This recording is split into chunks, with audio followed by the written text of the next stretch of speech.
ungakujabuleli ukuba umuntu osatshwayo ongakhuzeki. Ungakujabuleli ukuthi abantu bangabazi makufanele bekukhuze entweni ezwrong ozenzayo. Ambingelele bafethu, sekuntambama ilanga seliyoshona. Vuka sikhuleke on YouTube, Siphe Sihle Mpembe on Facebook. Nginombuzo wodwa nje sekuntambama othi labantu abakusurroundile, labangane ophila nabo, noma ngabe kusemsebenzini, noma ngabe kusekhaya, noma ngabe ubani-ke nje ophila naye, ubavulele yini into yokuthi bakukhuze mawusubheda?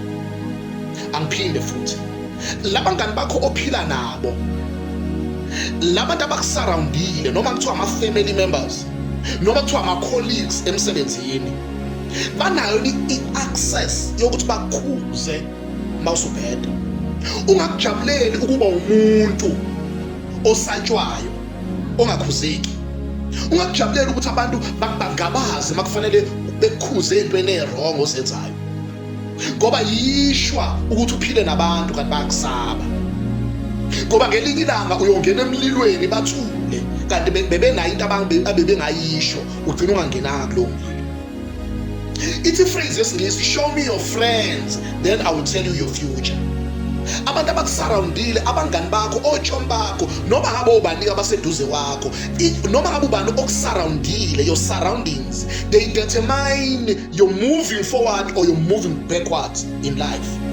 So kubalulekile ukuthi-ke ubulwele ubokhala mawenza izinto abantu beyithulele nje bangasho lutho, ngoba kusho ukuthi khona abayisabayo kuwe uyabasabisa. Noma sekufanele bekukhuze ngempela, sekufanele kube khona into abayishoyo kuwe, bayothula ungene emlilweni ngoba bayasaba ukukhuza. Ungabi itype ethi angitshelwa mina, ungabi itype ethi mina angikhuzwa. Tsheleka, khuzeka, mawumuntu nje tsheleka nje, mawumuntu khuzeka, ngoba ngelinye ilanga sizokusho sizothula, kanti sesithule ngempela usuyongena emgodini.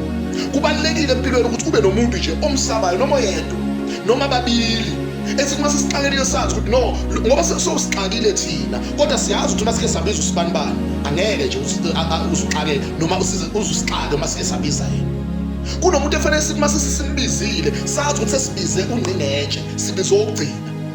Iba nayo umuntu nawe othi uma ngabe wenza izinto ube nehlazo lokuzenza uma engaqhamuka, uthi noma niyazi angiyenzi lento ngoba ngisaba usibanibani. Ifana nalento ukuthi akufanele ube umuntu ongalisabi ihlazo, ube umuntu owenza izinto angalisabi ihlazo. Kuyihlazo ungalisabi ihlazo. Ithi wenza izinto ubheke eceleni ukuthi kodwa yazi uma wami uma engaqhamuka ngenza lento, ubaba wami uma engangibona ngenza lento, abafowethu nodadewethu, ama-colleagues ami, akube khona isign yokwesaba ukuze ungangeni ekulingeni.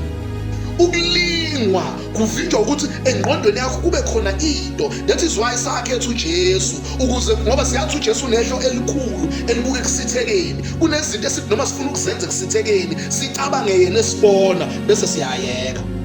Kunamaphutha amaningi efanele ngabe sesawenza empilweni, kunezinto ezinkulu efanele ngabe sesazenza ezimbi, kodwa ngenxa yokuthi sisaba uJesu, sisaba uNkulunkulu wethu, ingakho singona. Nawe uma uthisha nje akube no-HOD oyisabayo, ungathi lesikoleni awusamuntu.